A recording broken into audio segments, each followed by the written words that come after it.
And I realized it was so far removed from my actual experience abroad that people had to know, this is not who they are. This is not how they are. There are an estimated 1.3 billion Muslims worldwide, and most are not Arabs. Here in the United States, while the Muslim contingent numbers an estimated 7 to 8 million, it's growing rapidly. 20,000 new converts each year, 4 times as many women as men. In the Quran, it says that women were created independently of Adam, that Eve was an independent creation of God. And so for a lot of white American women, that really appeals to their sensibilities of equality, and it's very liberating for them. Maybe I'll help you cook something. Julia Roach converted to Islam after being introduced to the religion by her husband, Chris. They weren't married at the time. He is also an American. When I found out he was Muslim, I told him, I believe, right away, I will never become a Muslim. I will never cover my head. I will never be this person. So don't ever ask me to be that person. And he never did.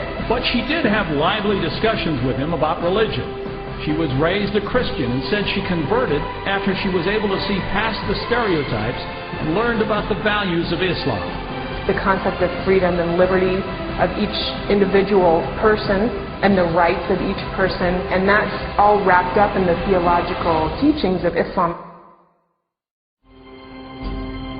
In the New Testament, Jesus made reference to the bronze serpent as a picture of his crucifixion. He said, "As Moses lifted up the serpent in the wilderness, even so must the Son of Man be lifted up, that whosoever believeth in him should not perish, but have eternal life."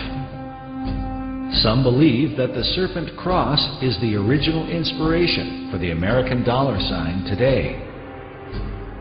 While the image of the bronze serpent holds a very particular meaning for Christianity, David Oveson explains that Kabbalists and alchemists find an interesting parallel in the Hebrew gematria.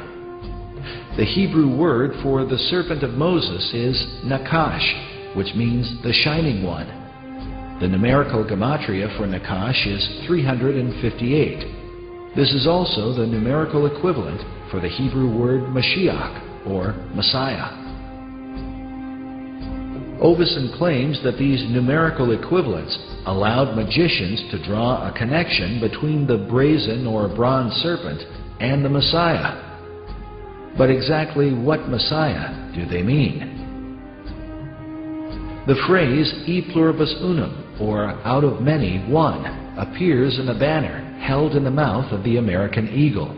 The word one appears a total of 7 times on the dollar bill.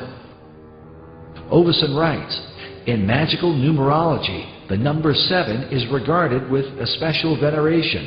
Certain texts that deal with the meanings of numbers insist that 7 stands for the complete temple." The temple he refers to is the ancient temple of God, built by King Solomon in the city of Jerusalem. Oveson goes on to say that the concept of a complete temple is symbolized by the unfinished pyramid of the Great Seal, where the symbol of a Messiah figure is also shown with the all-seeing eye, representing the capstone that will one day complete the pyramid. In other words, when the Messiah emerges, then will the temple be complete. But just who this Messiah will be is the subject of intense debate, and the clues to his identity are said to be related to the temple itself. In the New Age are into astral projection and in contact with these spirit beings, and there really are spirit beings out there. They refer to them as the Masters of Wisdom, or the Great White Brotherhood, or the Enlightened Ones, and they believe that they are guiding society.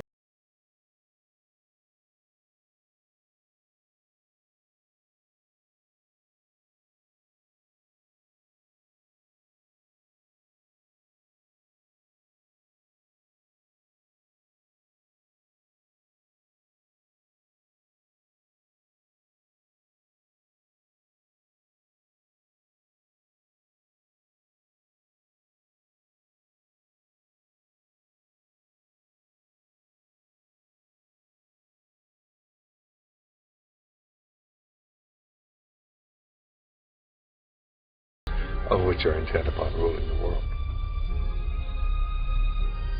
If it's true that the Roriks were in contact with the spirit realm, is it then possible that these same powers could have somehow influenced the design of the dollar bill?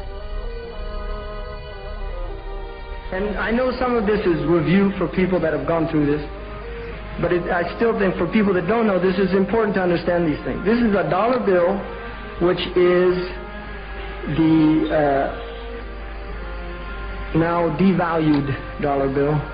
And on the back of the dollar bill, there's a seal on this side. It's called the Great Seal of the United States. That's what it's called. It's their seal.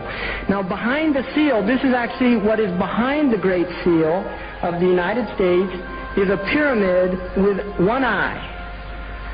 Now, the one eye is the sun god, Re, which is where we get the word ray, sun rays. It is the sun god, same Mithraic character. And he shows up again and again. This is the Masonic god of the ray. If you look, you'll see the pyramid is built except for the top. It's built except for the top. The eye is suspended above the top. It hasn't come down yet. Because they believe until they've finished the Masonic project, which is the what they say on the bottom, Novus Ordo Seclorum, and then Annua Receptus, he is pleased with our project. In other words, the God they believe in is pleased with our project. What is the project? This is the question. What is the project that this God is pleased with? The project is literally the secularization of the world. To completely strip the world from religious beliefs. This is the project, and that is why it is called Novus Ordo Seclorum, a new secular or worldly order. If you translate that into Arabic, it would be Al-Nizam Al-Alami Ad-Dunyawi, not Al-Jadid. It would be Ad-Dunyawi, the new temporal order, the new order of the world. And we know what dunya is in Arabic. Dunya has a negative connotation in Islam, unlike alam, which does not have a negative connotation. If you read the Quran, alam is not a negative connotation. Rabb al-Alameen, Allah is Lord of the Alameen. We are part of the alam. The alam is the passive form of alim. It's what is known. It is how we know al-alim. The world is how we know Allah. We don't know Allah through dunya. Dunya is the illusory nature of the world. It's the gharura, it's the aspect of the world that deludes you, thinking that you're permanent, thinking that you can transgress, thinking that you're independent from Allah. This is the dunya. Zionists do not, as they claim, represent the Jewish people. They like to claim they represent the Jewish people, but they most certainly do not. Anti-Zionism is not anti-Semitism. Authentic Orthodox Jews totally oppose Zionism.